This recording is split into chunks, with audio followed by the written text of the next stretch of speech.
افیون، افیون یہ قیمتی مال ہے اور اس میں شرعی اعتبار سے اگر دیکھا جائے تو عشر کا وجوب ہوتا ہے۔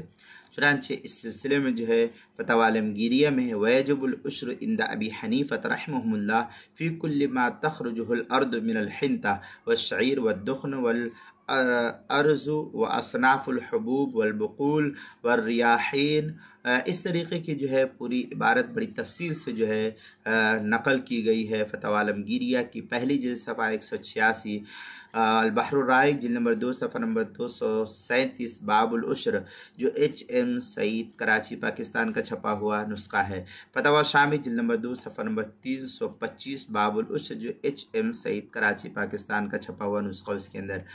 اور زکوٰۃ کے مسائل کا انسائکلوپیڈیا اس کے صفحہ کیا نام ہے 61، حروف تہجی الف عنوان ہے افیون، اس کے تحت جو اس مسئلے کو نقل کیا گیا وہاں دیکھ سکتے ہیں۔